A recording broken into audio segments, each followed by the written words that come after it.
स्वागत है आपका ऐसे वीडियो और ऐसे प्रोग्राम में जिसमें आपको जानकारियों का भंडारा मिलता है। और यह है ईरान के ऊपर पार्ट 2। इससे पहले मैंने आपको ये पार्ट 1 बताया था, दिखाया था। नहीं देखा तो जाकर जरूर देखिएगा। अब इसी वीडियो का पार्ट 2 ये है जिसको आप देखना शुरू कर चुके हैं। हेलो दोस्तों, मैं हूं रजा और आप देख रहे हैं रजाग्राफी अनस्क्रिप्टेड। चैनल को सब्सक्राइब जरूर कीजिए ताकि ऐसे ही जानकारी भरी वीडियो आपके सामने आती रहे और आप घर बैठे, ऑफिस में बैठे, दफ्तर कहीं भी रहें और आपकी जानकारी बढ़ती रहे। दोस्तों, ईरान के बारे में बहुत कुछ पहले बता चुका हूं और इतना कुछ था कि पार्ट 2 लाना पड़ा। अब ईरान के बारे में समझ लीजिए। ईरान के पास मिडिल ईस्ट की दूसरी सबसे बड़ी सेना है, सबसे ज्यादा मजबूत है। इतना ही नहीं, 5,34,000 उसकी एक्टिव मिलिट्री है और 4 लाख रिजर्व में है। एक कॉल पर ही 4 लाख और आ जाएंगे। और कहा यह जाता है ईरान के बारे में कि ईरान छुपा रुस्तम है।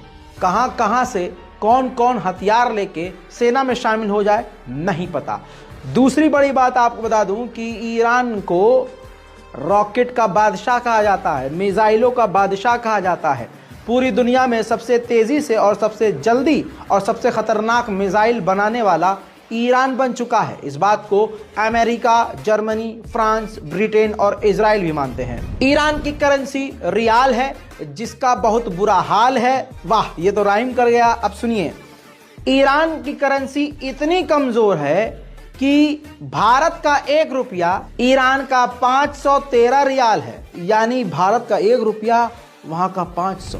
वही दोस्तों, आप पायरी उम्मीदवार को नहीं जानते तो जान लीजिए और देख लीजिए इनको। आज ये ईबे के फाउंडर हैं और ये मैं इसलिए बता रहा हूं क्योंकि ये ईरानी हैं जिनके पास अमेरिका की नेशनलिटी है। दुनिया की सबसे बड़ी कंपनी मानी जाती है ईबे। समझ रहे हैं आप? ईबे कभी तो सुना होगा। समझ रहे हो? नहीं बे? अरे नहीं बे, मतलब ने ईबे। हाँ, ईबे। ठीक है दोस्तों, आगे बढ़ते हैं। दोस्तों, पोलो गेम आपने देखा है, सुना है? नहीं सुना तो ये पोलो गेम है। पोलो गेम के बारे में कहा जाता है पूरी दुनिया में सबसे पहले पर्शियन एम्पायर में ही खेला गया था, इसी ईरान में खेला गया था। अब ईरान के लिए एक खतरनाक जानकारी है ईरान के बारे में।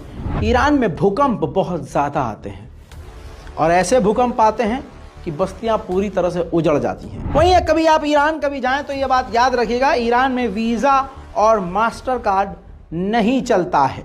ईरान के बारे में एक और जानकारी बेहद अहम है कि ईरान में पानी की कमी है, पानी की बहुत किल्लत होती है, इसीलिए पानी के लिए वहाँ बहुत मारामारी है।